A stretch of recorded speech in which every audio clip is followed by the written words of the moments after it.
I still remember the day I first encountered the house, a foreboding structure that appeared on the outskirts of a forgotten town like a specter from a nightmare.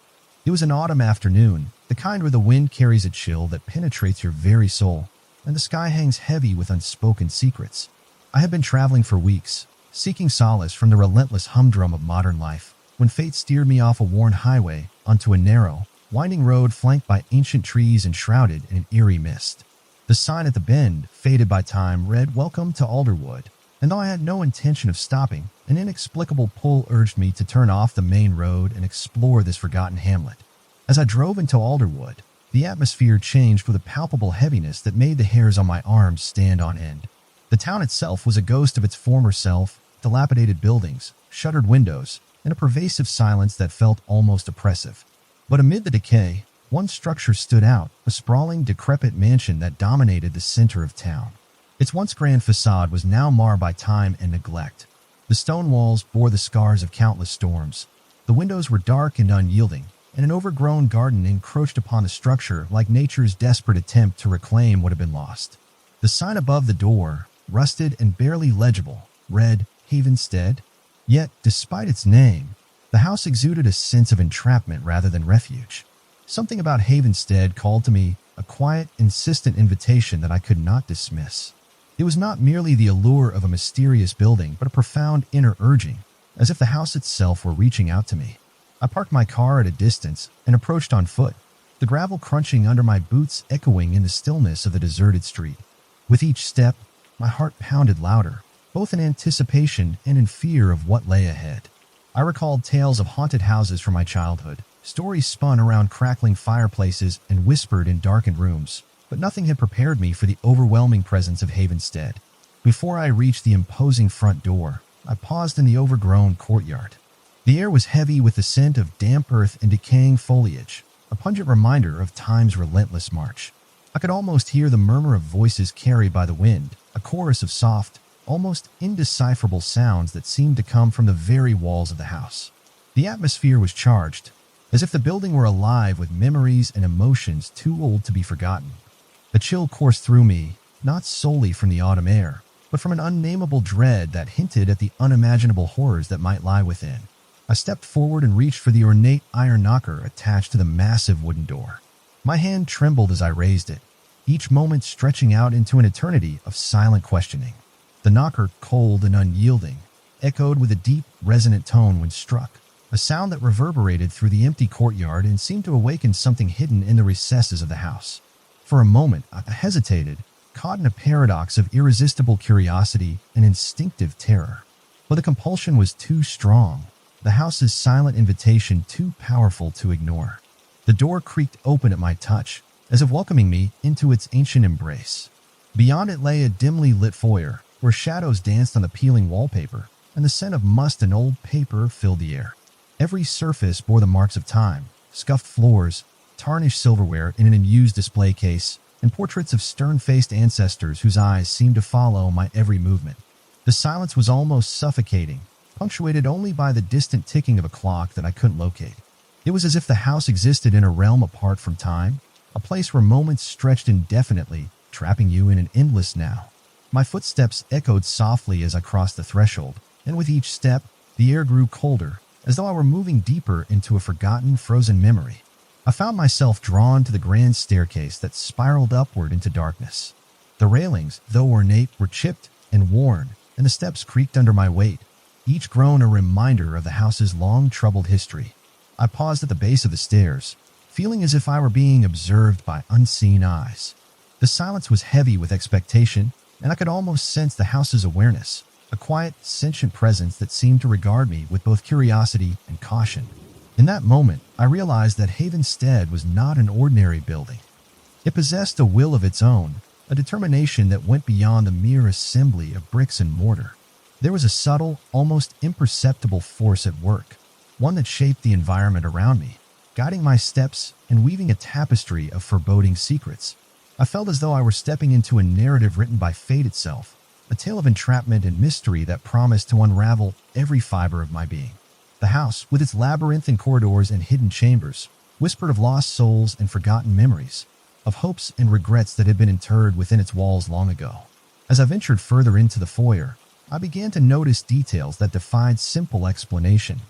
There were doors leading off into darkened hallways, each one slightly ajar, as if inviting exploration.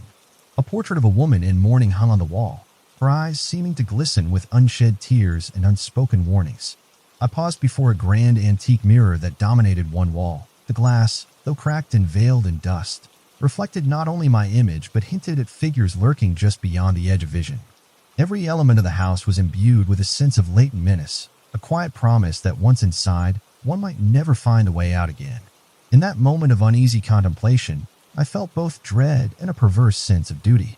I had come here not merely by chance but drawn by forces I could neither comprehend nor resist. The house had chosen me, or perhaps I had been chosen by it, to uncover the hidden truths of its existence. It was as though the very act of entering had bound me to an inescapable pact, a pact that promised to unveil mysteries beyond human reckoning, and in doing so, to trap me within its ever-tightening grip. I lingered in the foyer, allowing the gravity of the moment to settle over me, each heartbeat a drum of impending fate. My mind raced with questions. Who had built this house, and for what purpose? What dark secrets did its walls conceal? And most unsettling of all, what did it mean to be so profoundly drawn into a place that seemed determined to refuse my departure? These questions, though they filled me with trepidation, also ignited a spark of determination, a need to understand the true nature of Havenstead, even if that understanding came at the price of my own freedom. The initial encounter with the house left me standing at the crossroads of fear and fascination, a witness to a silent promise of an experience that would append everything I thought I knew about safety, reality, and the confines of mortal existence. As I stood there, the silence of the foyer enveloping me like a shroud, I could sense that my journey into the heart of this accursed dwelling had only just begun. The house was not simply a structure to be observed. It was an active force, an entity that would test the limits of my resolve, challenge my perceptions, and ultimately determine whether I would ever be able to leave. In that long, solitary moment, with the fading light casting trembling shadows across the floor, I knew that I had taken my first step into a world where every door, every corridor, and every creaking floorboard was a gateway to deeper, darker truths. The house had made its invitation clear, and I both reluctantly and resolutely had accepted. I steeled myself for what lay ahead, unaware that the very walls around me were beginning to close in, weaving the first threads of a narrative that would ensnare my mind, body, and soul. I stepped cautiously from the foyer into a narrow, dimly lit corridor that stretched before me like an endless tunnel of secrets. The air was thick with the oppressive scent of must and stale memories. Every step I took seemed to stir up the dust of ages past, and the muted sound of my footfalls echoed eerily, as if accompanied by the faint murmurings of voices long silenced. The walls, draped in layers of peeling wallpaper and faded portraits, appeared to watch me with sorrowful eyes. I could almost swear that the faces in those portraits shifted when I wasn't looking, their expressions deepening into anguish and despair. As I wandered down the corridor, I discovered door after door, each slightly ajar, beckoning me to peer inside. My heart pounded in my chest, a steady reminder that every decision to explore was a descent deeper into an inescapable maze. In one of the rooms, I found a grand parlor that time had all but forgotten. The furniture was draped in white sheets, giving them the appearance of specters frozen in a perpetual state of mourning. A massive, ornate chandelier hung precariously from the ceiling, its crystals dulled by layers of dust yet still exuding a ghostly luminescence in the faint light. I hesitated at the threshold, feeling as though I had trespassed into a sacred space reserved for forgotten souls. Inside the parlor, the silence was profound, so complete that I could hear the irregular cadence of my own breathing. I moved slowly, drawn by a strange compulsion to uncover every hidden detail. In a secluded corner of the room, I discovered a tall, narrow window, its glass cracked and fogged over by decades of neglect. Peering through, I saw nothing but the overgrown courtyard outside, yet a persistent sense of isolation gripped me. It was as if the window was a barrier, a thin line separating my presence from a realm that was both near and irrevocably distant. I continued my exploration, each room revealing further fragments of a history steeped in sorrow and mystery. In a small study adjacent to the parlor, I discovered a desk cluttered with yellowed letters and brittle diaries. The handwriting was elegant yet hurried, being faded as if the word had been inscribed in a rush to capture fleeting confessions of grief and regret. I carefully picked up one of the diaries, its pages fragile and trembling in my grasp, and began to read. The entries chronicled the lives of those who had once resided in Havenstead, a family whose fortunes had withered under the weight of unspoken tragedies, whose laughter was drowned by ceaseless mourning. The words, laden with despair and haunted longing, resonated deeply with the eerie silence that enveloped me. Yet as I absorbed the diary's somber confessions, a disquieting sensation began to pervade the room. The walls seemed to pulse gently, as if the very structure of the house were alive and listening. At first, it was barely perceptible, a soft rhythmic hum that vibrated in the depths of my ears. But as I read on, the hum intensified, becoming a pervasive throb that reverberated through the floorboards and crept up my legs. It was the sound of the house breathing, a deep, resonant exhalation that spoke of centuries of loneliness and sorrow. My skin prickled with the realization that I was intruding upon something sacred and ancient, a silent vigil maintained by the house itself. I put the diary down with trembling hands, my mind racing with questions about the house's dark legacy. The longer I stayed in that room, the more I felt that every artifact, every scrap of paper was imbued with a desperate plea from the past, a cry for release from the endless confinement of Havenstead. It was as if the souls of the lost residents had been trapped within the very fabric of the walls, their unfulfilled desires and forgotten dreams echoing through the corridors, begging for recognition. Driven by an insatiable need to understand, I left the study and followed the corridor deeper into the heart of the house. With each step, the atmosphere grew heavier, and the passageways seemed to narrow, closing in around me with an almost suffocating intensity. I reached a small landing where a grand staircase split into two diverging flights. One led upward into the murky gloom of the upper levels, while the other descended into a subterranean darkness that I instinctively dreaded. The very idea of descending into the unknown filled me with an inexplicable sense of foreboding. Yet the call of the house was irresistible. It promised revelations and perhaps the key to understanding why it would not let anyone leave. I chose the downward path, my heart hammering in my chest as I began my descent into the basement. The stairs creaked under my weight, their ancient wood protesting with every step. As I reached the bottom, the temperature dropped abruptly, and a chill unlike any I had felt before seeped into my bones. I found myself in a narrow corridor lined with heavy, iron-bound doors. Their surfaces were cold and unyielding, each one a potential portal to a forgotten secret.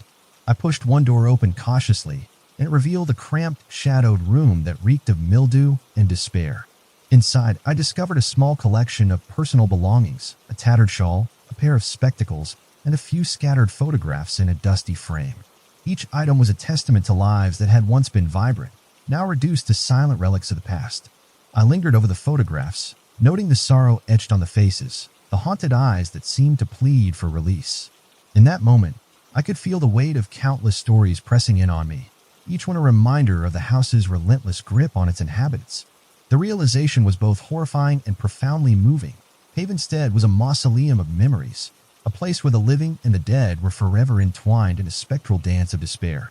As I moved back into the corridor, the soft, incessant hum of the house grew louder, more insistent, as if the walls themselves were beginning to communicate their grief. The sound was accompanied by subtle movements, flickers of shadow at the edge of my vision and the gentle swaying of hanging draperies. Despite the absence of any breeze, I felt a profound loneliness, as though the house were mourning the loss of all who had ever sought refuge within its walls, condemning them to a perpetual existence of silent torment. Every moment spent in that basement intensified the overwhelming sense of entrapment. I became increasingly aware of an unseen force that seemed to direct my steps, guiding me toward hidden corners and secret rooms I never knew existed. The realization that the house was actively preventing my escape, that its very structure was designed to confine and imprison, sent a shudder through me. I was no longer merely exploring a haunted mansion. I was caught in a web of unyielding fate, a prisoner of Havenstead's dark, inexorable will. I paused in the center of the corridor, struggling to steady my racing thoughts, and listened to the chorus of murmurs that filled the oppressive silence. It was then that I sensed a profound sorrow emanating from the depths of the house, a lament for all the lost souls and forgotten dreams that had been swallowed by its relentless embrace. The sound was both a warning and an invitation, a spectral call that promised both the revelation of ancient secrets and the certainty of no return. In that moment, I understood that Havenstead was not simply a haunted house. It was a living repository of despair, a labyrinth of memories from which escape was a fleeting fantasy. I lingered there for what felt like an eternity, caught between the desire to flee and the irresistible pull of the mysteries that lay hidden in the darkness. Every door, every creaking step, Every whispered echo served as a reminder that the house was a force unto itself, one that demanded I unravel its secrets, no matter the cost. With a heavy heart and trembling resolve, I stepped away from the corridor, acutely aware that my journey into the depths of Havenstead had only just begun. The echoes of confinement resonated within me, marking the beginning of a nightmare from which I feared I might never awaken. I continued my exploration with a mix of trepidation and an insatiable hunger for answers. Leaving the oppressive corridor of the basement behind, I ascended a narrow, winding staircase that led to what appeared to be the east wing of Havenstead, a section of the mansion that I had not yet encountered. The air grew noticeably lighter as I climbed, though the pervasive chill remained, as if the very atmosphere had been steeped in an ancient melancholy. Each step I took reverberated with the echoes of untold stories, and I found myself pondering the possibility that every brick and beam of this forsaken edifice had witnessed moments of both passion and profound despair. At the top of the staircase, I emerged into a long, dimly lit hallway lined with closed doors, each bearing ornate, faded brass numbers. The corridor was adorned with a succession of portraits, stern faces frozen in time, their eyes seemingly following my every movement. I paused before one particularly striking painting of a dignified gentleman, his gaze imbued with a mixture of sorrow and silent warning. The portrait's eyes, though painted with meticulous care, felt alive, a window into a soul that had suffered quietly, locked away within the walls of this mansion. Compelled by a force I could neither name nor resist, I selected a door at random. Its wood was scarred by time, its surface etched with the delicate filigree of a long-forgotten artisan. With a deep breath, I pushed the door open and stepped into what I would come to understand as a study, a repository of memories and secrets carefully preserved by the passage of time.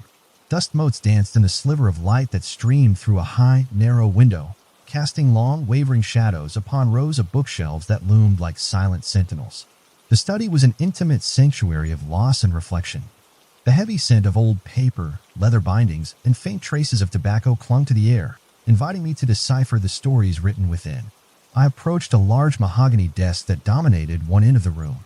On its surface lay a collection of journals, their spines cracked and titles barely discernible. I hesitated, then reached for the one bound in cracked, burgundy leather. The cover bore intricate embossed patterns, and as I opened it, I was immediately enveloped in the faded script of an unknown hand. The diary's pages recounted the inner thoughts of a former resident, a scholar and recluse whose life had been intricately intertwined with the fate of Havenstead. His words were raw, dripping with regret and a desperate longing for redemption. As I read, I felt an overwhelming empathy for the man who had poured his soul into those pages. He chronicled the gradual decay of the house, not only as a structure, but as a living testament to forgotten hopes and unspoken tragedies. His entries detailed the relentless erosion of time, the slow surrender of memories to the void, and the harrowing realization that every effort to escape the mansion's grip was ultimately futile. I could almost hear his voice, a husky whisper filled with despair, echoing in the quiet corners of the study.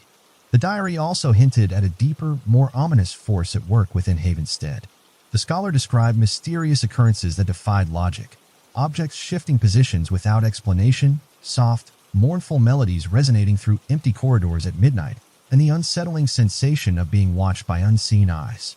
His final entry was a desperate plea, a warning of a power that bound the souls of the house's inhabitants to its very foundations.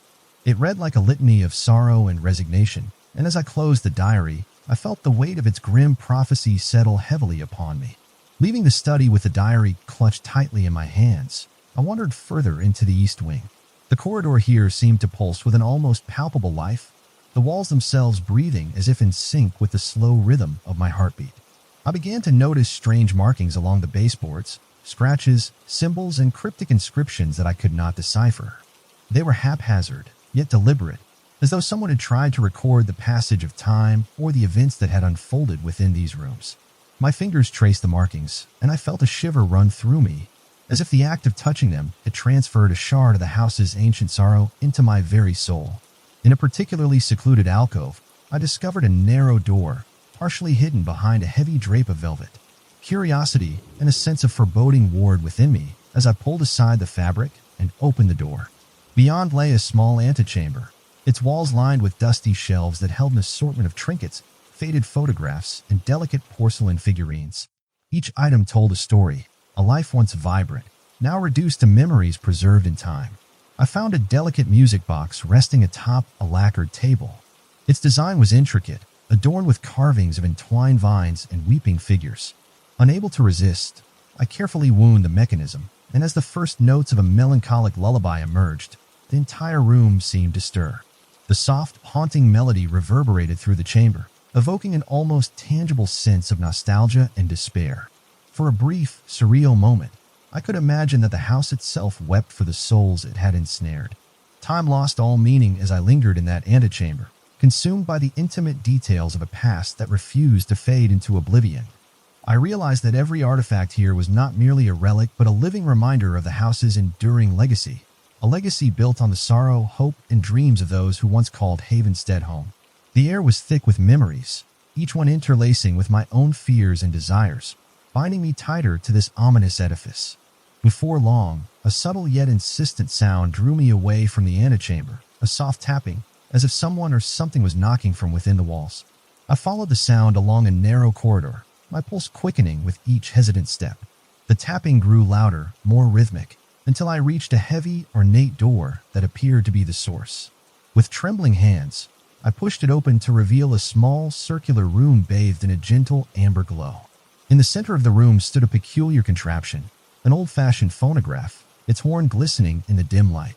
The device, though clearly antique, seemed to operate on its own, emitting the same mournful tune I had heard earlier in the antechamber. Approaching the phonograph, I noticed a series of photographs pinned to the wall behind it. The images depicted smiling families, lavish parties, and moments of seemingly unbridled joy, a stark contrast to the pervasive sorrow that clung to every corner of the mansion. Yet, as I examined them more closely, I detected a disquieting detail. The eyes of the subjects, once full of life, now appeared as hollow, sorrowful voids, as if they had long ago surrendered to the relentless despair of this place. I felt a profound sadness for these lost souls, as if I were witnessing their silent plea for release. Every moment in Havenstead deepened my conviction that the house was not merely haunted by the memories of its former inhabitants, but actively sustained them. Their laughter, their pain, and their long-forgotten dreams were all interwoven into the fabric of the mansion, making it an eternal sanctuary of sorrow and regret. And as I stood there, surrounded by the echoes of a lifelong past, I could not shake the feeling that I, too, was becoming an integral part of this tragic narrative, a reluctant participant in a dance between memory and oblivion from which there might be no escape. The room began to darken as the last notes of the phonograph's tune faded into silence. I lingered for a moment, feeling the weight of the photographs and the haunted eyes that seemed to implore me to remember, to never forget the cost of dwelling within such a place. With a heavy heart and a mind swirling with unanswered questions, I left the circular room and retraced my steps back into the winding corridors of Havenstead. The house had shared its secrets with me, a tapestry of memories too profound to ignore, and I knew that every revelation would only serve to further entangle me in its labyrinthine embrace. As I made my way deeper into the east wing, the boundary between the present and the past blurred. I began to sense that the house was watching me, its very walls whispering in a language of sorrow and regret. And in that moment, I realized that to understand Havenstead, I would need to confront not only its history, but the darker truths hidden within my own heart. The journey had only just begun, and the ghosts of the past were waiting patiently for me to unlock the next chapter of their mournful tale. I continued my journey through Havenstead with an increasingly heavy heart and a mind teetering on the edge of rationality. The deeper I wandered, the more I sensed that every hidden corridor and forgotten nook of this ancient mansion was a repository of echoes of laughter, of sorrow, and of whispered confessions that had long been silenced. Driven by a compulsion I could neither explain nor resist, I found myself following a barely discernible trail of faded markings along the walls of the east wing. These markings, scratched into the wood and stone as if by desperate hands, seemed to guide me toward a part of the house that I had not yet explored, a place shrouded in darkness and mystery. After what felt like an eternity of navigating twisting hallways and passing rooms frozen in time, I came upon a narrow door tucked away behind a heavy, moth-eaten tapestry.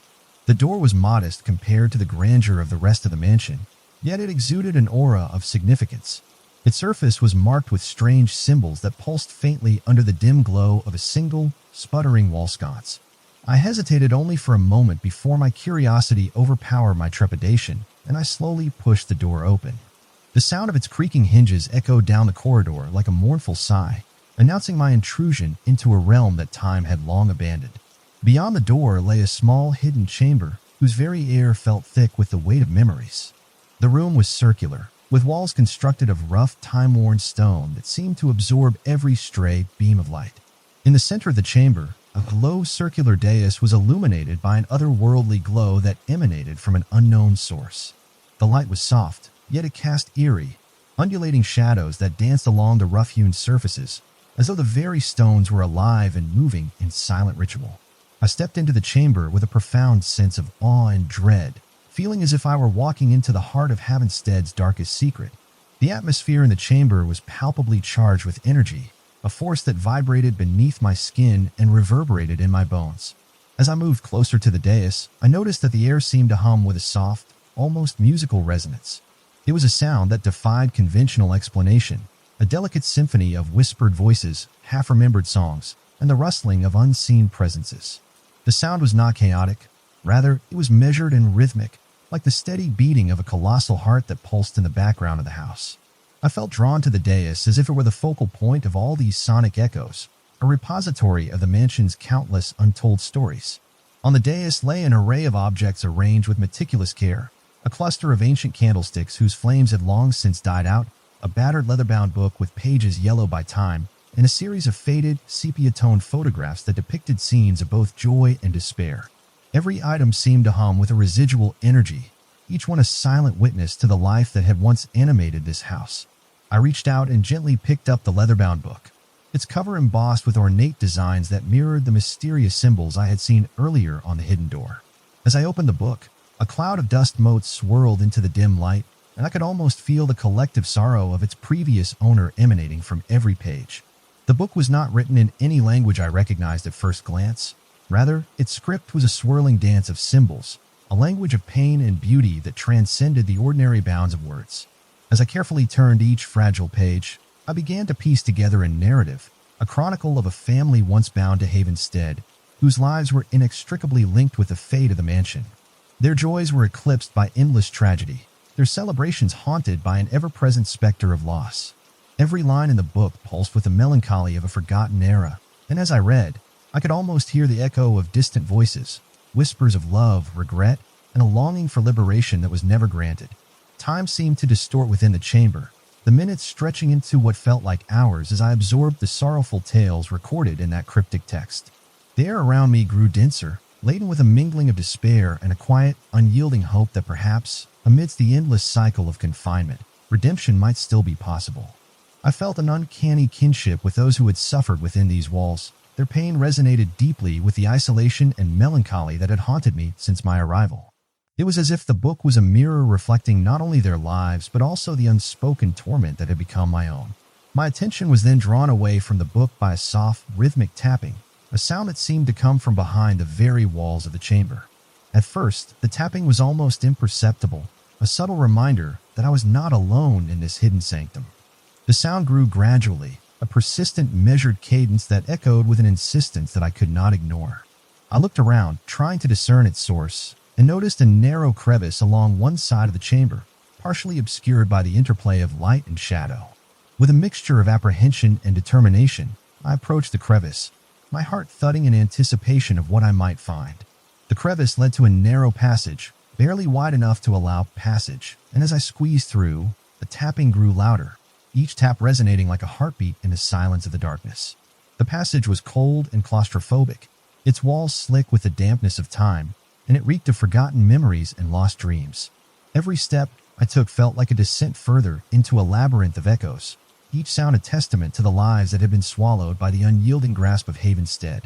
At the end of the passage, I emerged into a small antechamber that was even more oppressive than the hidden chamber I had just left.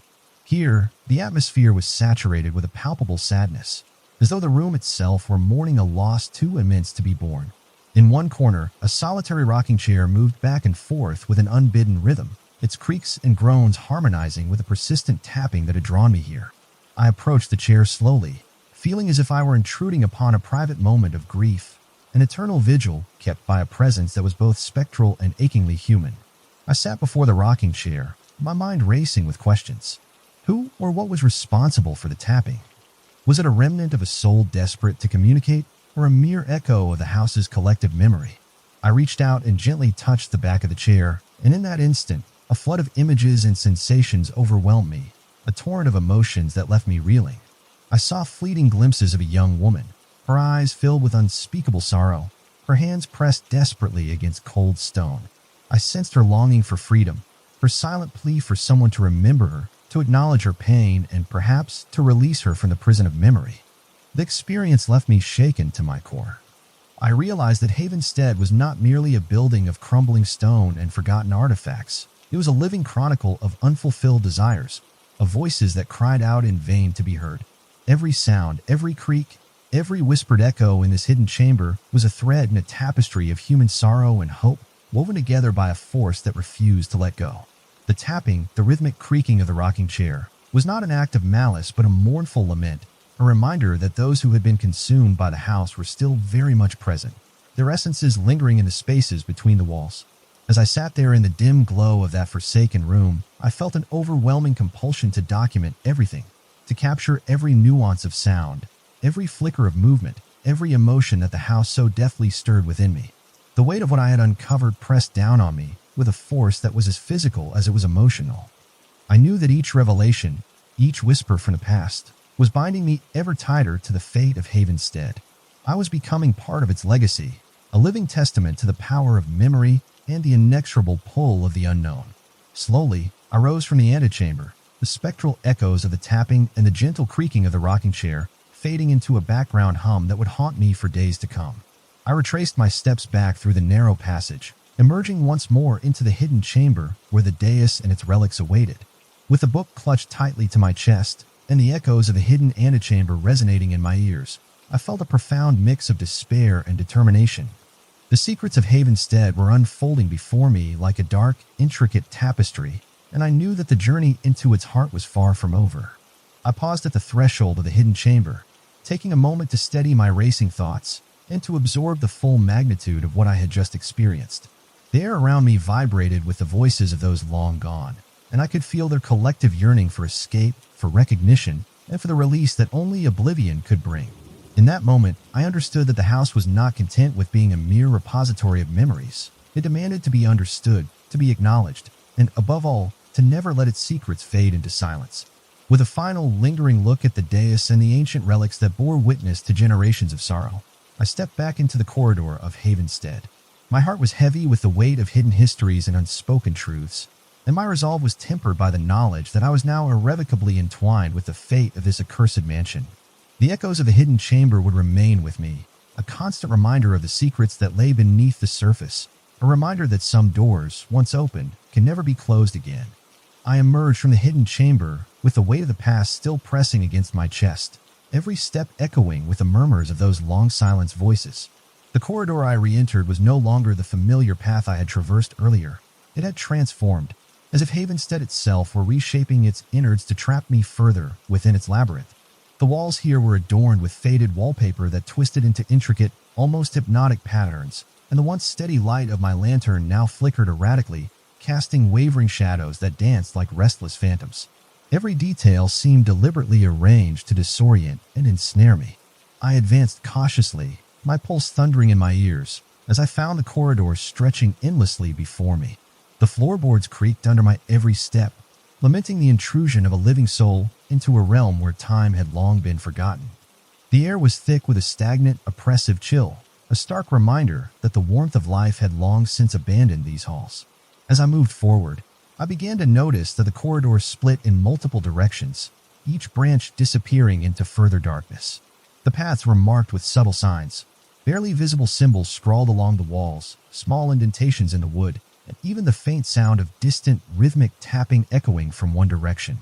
Each of these signs seemed to whisper promises of revelation or doom, urging me to choose a path even as I felt an instinctive pull toward a central passage that seemed to dominate the space. My steps eventually brought me to a grand hall, a vast, echoing chamber that stretched high above me, with a vaulted ceiling supported by columns encrusted with moss and time-worn carvings. The hall was illuminated by the diffuse glow of moonlight that managed to filter through shattered windows, casting long beams across the worn marble floor. Here, the house's architectural magnificence clashed with an undeniable aura of decay and despair. As I wandered into the hall, the silence was profound, interrupted only by the sound of my own labored breathing and the distant, soft strains of what might have once been music. At first, I thought it was the ghostly echo of a long-forgotten waltz, but soon I realized it was something far more sinister, a low, mournful dirge that resonated with the pain of unfulfilled longing. In the center of the hall stood a grand piano, its surface scarred and its keys yellowed by neglect. Drawn inexplicably towards it, I approached slowly, as if each step might awaken the dormant memories embedded within the instrument. With trembling fingers, I reached out and pressed one key. The sound that emerged was not a note, but a cry, a spectral resonance that reverberated off the walls and seemed to awaken the very souls of the past. For a moment, the room pulsed with an almost living heartbeat, the sound melding with the soft murmur of voices that echoed in the periphery of my hearing. I felt as though the piano were a conduit to all the grief and sorrow accumulated within Havenstead, a relic of a time when music was used to soothe aching hearts and, perhaps, to bind restless spirits to the confines of this accursed domain. The hall itself appeared to shift as I lingered there. Shadows gathered in the corners and then receded as if reluctant to be seen. I could feel eyes upon me, an intangible presence that scrutinized my every move. The sensation was unnerving, yet it compelled me to continue deeper into the mystery of this ever-changing maze. I followed the lingering strains of the melancholy melody, my feet carrying me to a side corridor that branched off from the hall. This narrow passage was lined with tall, arched windows that offered fragmented views of a stormy, starless night outside. The windows were so grimy that the shapes beyond them were mere silhouettes, but even those indistinct forms seemed to writhe with a strange, almost palpable sorrow. As I pressed onward, the corridor gradually narrowed, its walls closing in as though deliberately conspiring to confine me. The air grew colder still, and I could see my breath in the feeble light of my lantern. The sound of the tapping grew louder and more insistent, a metronomic cadence that provided a grim counterpoint to my racing heartbeat. At one point, the corridor seemed to twist and turn in impossible angles, defying the very laws of geometry. It was as if I were caught in a vortex where time and space were in constant flux, a place where every step forward brought me not closer to an exit but deeper into the unknown heart of the house. Eventually, I came upon a heavy iron-bound door that seemed out of place amidst the crumbling elegance of the mansion. It was set into a wall that had the appearance of being newer, as if it had been sealed off deliberately to keep something or someone confined. The door bore no markings, only a faint, cold metallic sheen that sent a shiver down my spine. With a mix of dread and reluctant curiosity, I grasped the ornate handle and slowly turned it, listening as the mechanism groaned in protest. The door opened onto a small, circular room bathed in a dim, almost otherworldly light that emanated from an unseen source. Inside, the atmosphere was palpably different. The room was quiet and still, its smooth, bare walls devoid of any adornment. At its center stood a single ancient mirror with a frame carved with intricate patterns that seemed to shift subtly when not directly observed. I approached the mirror with a feeling of trepidation, half expecting to see the reflection of the house's spectral inhabitants behind me. When I looked into the mirror, however, I saw only my own weary face, illuminated by the faint glow. Yet even as I stared, I sensed that the reflection was more than it appeared, a portal, perhaps, to the deeper recesses of my own psyche, where the boundaries between reality and nightmare blurred. For a fleeting moment, I felt as though the mirror were a window into another realm, one where the tormented souls of Havenstead were trapped in an endless loop of despair, their eyes silently pleading for release. The weight of that realization pressed upon me like a physical force. I became painfully aware that every corridor, every hidden room, and every shifting shadow was a testament to the house's unyielding determination to claim those who dared to seek its secrets. I was not simply exploring an abandoned mansion. I was entangled in a web of sorrow and confinement that had ensnared countless others before me. The relentless tapping, the mournful dirges of the piano, and the unblinking gaze of the mirror all bore witness to a singular, chilling truth. Havenstead was a prison for the soul, a place where escape was a futile hope and every step taken led inexorably toward a destiny of eternal captivity. In that moment, standing before the enigmatic mirror, I felt the crushing inevitability of my situation. I could no longer deny the possibility that the house had already begun to reshape my very being, merging my essence with its own. The reflection in the mirror wavered, and for a split second, I saw not just my own image but the faint, sorrowful visages of those who had been trapped here, faces twisted in silent agony. their eyes filled with unspoken despair. It was a vision so overwhelming that I had to force myself away, stepping back from the mirror as if it were a raging tide that threatened to engulf me. The door behind me closed with a soft, final thud, sealing off the chamber of reflection. I stood there for several agonizing moments, my heart pounding and my mind reeling with the weight of what I had experienced. The corridor beyond beckoned, its endless twists and turns promising further revelations and further entrapment. I knew that I had crossed a threshold from which there was no return, that every step I took was a step deeper into the labyrinthine soul of Havenstead. With renewed, albeit reluctant, determination, I left the circular room and rejoined the corridor, the echoes of the tapping and the silent pleas of the mirror lingering in my mind. The house had shown me a glimpse of its true nature, a relentless, unyielding force that fed on the sorrow of the past and the fear of the present. I was now irrevocably bound to its fate, caught in a passage from which escape seemed as distant as a half-remembered dream.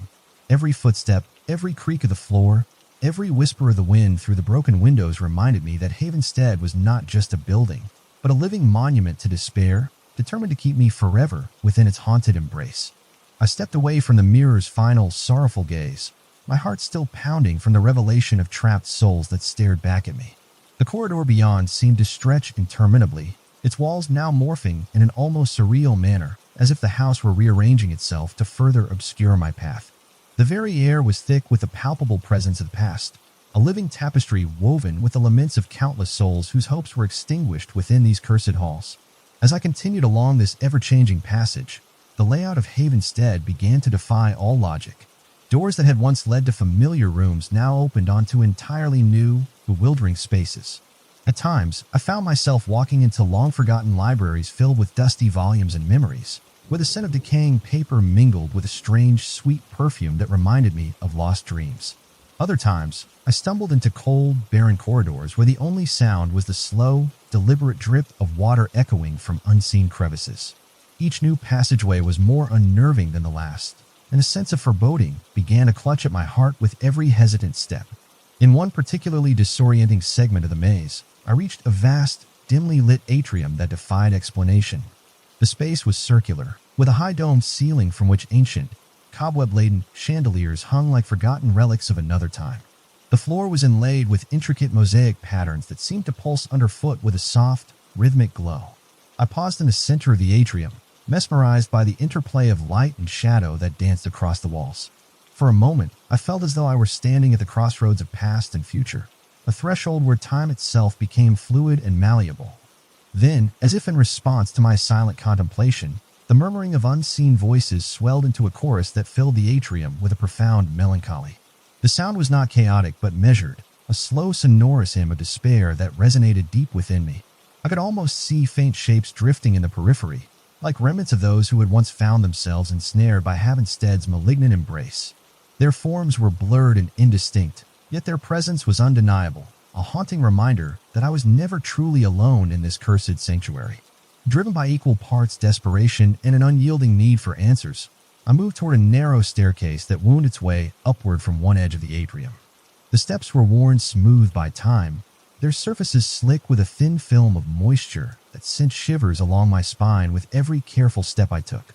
As I ascended, the murmur of voices grew louder, more insistent, until it felt as though they were speaking directly to me, whispering warnings, secrets, and a bitter lament for the lives that had been irretrievably lost. At the top of the stairs, I emerged into a long, narrow hallway lined with doors that seemed to lead nowhere and everywhere at once. The corridor was bathed in a cold, diffused light that seemed to emanate from the very walls.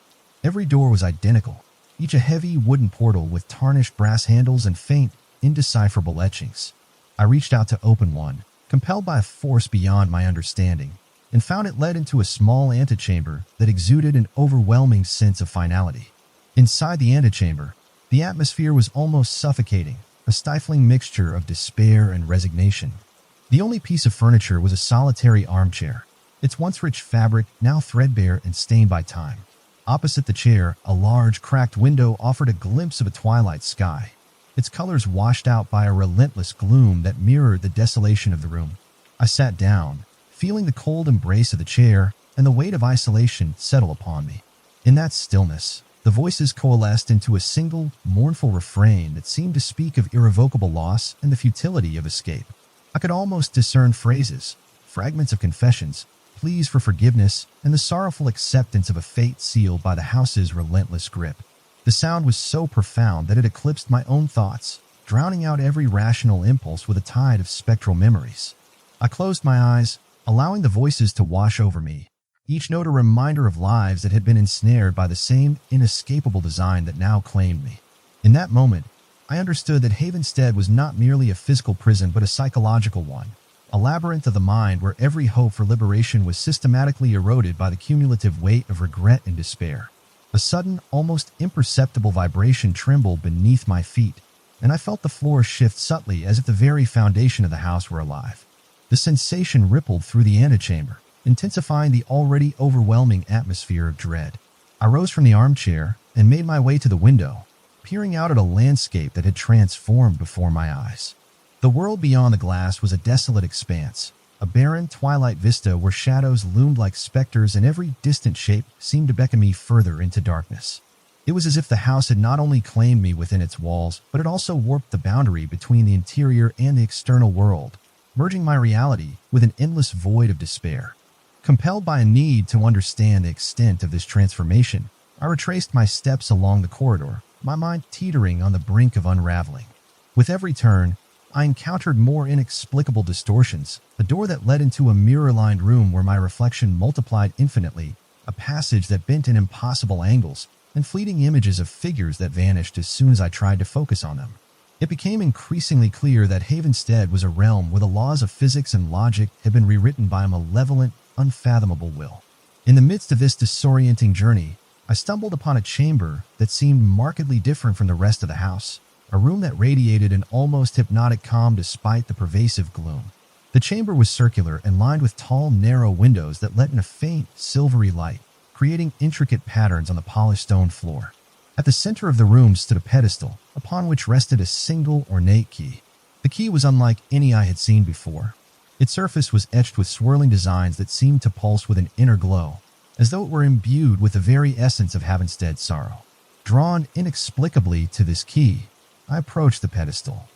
The moment my fingers brushed against the cold metal, I was overcome by a rush of memories, visions of past inhabitants, of their hopes and despairs intermingled with the endless passage of time. It was as if the key contained the distilled anguish of every soul trapped within these walls, a tangible reminder of the price they had paid for their inability to escape. In that instant, I felt both the crushing weight of their despair and a fragile, desperate spark of hope, a possibility that perhaps, by understanding the key's secret, I might yet unshackle myself from this prison of shadows. As I clutched the key, the room around me seemed to vibrate with a newfound intensity. The silvery light from the windows grew brighter, casting long, quivering shadows that writhed along the walls. The air thrummed with a potent mixture of sorrow and possibility, and the voices that had haunted me throughout my journey now converged into a singular, resonant plea, a call for liberation that was as heart-wrenching as it was eternal. I sensed that this key was more than a mere object. It was a symbol of both the house's malefic power and the latent potential for escape that lay hidden beneath layers of despair. With the key firmly in hand, I left the calm of the chamber and resumed my passage through the labyrinthine corridors of Havenstead. Each step was now laden with a new sense of urgency and trepidation, a dual awareness that I had been given a chance to unlock the house's ultimate secret even as it tightened its grip on my soul. The corridors seemed to pulse with a life of their own, guiding me toward a distant promise of freedom. Yet every turn also served as a reminder that the journey ahead was fraught with peril and sorrow. I traversed long, winding hallways that spiraled into darkness, my only companion the echo of my own footsteps and the persistent, sorrowful murmur of unseen voices. The atmosphere was thick with anticipation and despair, as though every surface and every crevice of Havenstead were imbued with the memories of those who had tried and failed to escape. In the depths of that overwhelming gloom, the key in my hand felt like a fragile lifeline, a tangible connection to a possibility that transcended the confines of this haunted labyrinth. And so, as I pressed onward through the endless maze of shadows, I could not help but wonder, was the key a beacon of hope that might finally liberate me from this inescapable prison, or was it merely another instrument of the house's cruel design, another snare to bind me ever more tightly to its cursed legacy? The question gnawed at my mind with every step, a haunting refrain that echoed in the corridors of my soul. The answers, if they existed at all, lay somewhere within the twisting heart of Havenstead, a mystery that beckoned me ever deeper into the dark, unforgiving embrace of the house. Guided by the spectral key clutched tightly in my trembling hand, I pressed on through Havenstead's labyrinthine corridors, each step heavy with dread and anticipation. The house had become an entity unto itself, a sentient force that manipulated not only the space around me, but also the fragile threads of my resolve. As I advanced, the air grew denser, almost suffocating, and the walls seemed to pulse as if imbued with a heart beating in time with my own rising panic. The corridor that stretched before me took on a more deliberate geometry, its passageway narrowing until the walls pressed close, as if urging me onward toward an inevitable destiny. Faint, almost imperceptible symbols, similar to those etched on the key, began to glow softly along the baseboards, marking a path toward a massive oak door that loomed at the far end. This door was unlike any I had seen in the mansion. It was reinforced with dark, tarnished metal, its surface adorned with intricate patterns that evoked images of ancient rites and sorrowful lamentations. The further I approached, the more I felt that every step was weighted with a collective grief for the lost souls whose echoes still haunted these halls. I paused before the door, heart pounding in my ears, and raised the key with trembling fingers. The metal was cool against my skin, and as I inserted it into the lock, a surge of energy, both foreboding and strangely intimate, coursed through my veins. The lock clicked open with a final, resounding clank that seemed to reverberate through the very bones of the house. With a deep, shuddering breath, I pushed the door open and stepped into a chamber that defied conventional description. The room beyond was vast and cavernous, a central sanctum that appeared to be the nexus of all the sorrow and despair that had seeped into Havenstead over the decades. Dim light filtered through high, narrow windows arranged in a circular pattern around a room, casting long, quivering beams that danced across a floor of cold, worn stone. At the center of the chamber stood a massive, circular dais, much like a throne, from which emanated an almost palpable aura of desolation. The air in this sanctum was heavy with the odor of damp stone, ancient incense long since burned out, and something indescribable, a lingering melancholy that seemed to be the residue of 1,000 broken dreams. As I stepped onto the dais, I felt the weight of countless eyes upon me, silent witnesses from a time when life and hope still thrived within these walls. The voices of those long past swirled around me, forming a chorus of soft lamentations and fractured memories. Their words were indistinct, yet the sorrow and desperation in their tone were unmistakable. For a fleeting moment, I imagined I could see their forms, a procession of pale, translucent figures whose expressions mingled regret with an unyielding plea for release. I felt as though the house itself was communing with me, laying bare its darkest secret, that it had been built as a mausoleum of despair, a repository where every lost hope and forgotten promise was interred within its walls. In that moment, the ornate key in my hand seemed to vibrate with significance, as if it were not merely an instrument of passage but a symbolic representation of liberation itself. I raised it once more and, with a deliberate motion, pressed it against a recess in the dais, a hidden keyhole carved into the stone. The sound of stone shifting under the pressure of the key echoed like a tolling bell, and the entire chamber shuddered as ancient mechanisms set into motion. Slowly, the dais began to rotate, revealing a secret compartment concealed beneath its surface. Within that recess lay a small, intricately carved box made of dark wood and inlaid with silver filigree. The box was bound by a lock that, to my astonishment, bore the same symbols that had guided me through every step of my journey. The air thickened as I knelt before the box, the room's oppressive silence punctuated only by the low hum of the house's heartbeat. With a hesitant hand, I reached out and lifted the lid. Inside, nestled on a bed of faded velvet, was a delicate pendant, a locket whose design was exquisite in its melancholy beauty. The locket's surface was adorned with a miniature engraving of a weeping willow, its branches twisting around a solitary figure, as though in eternal mourning.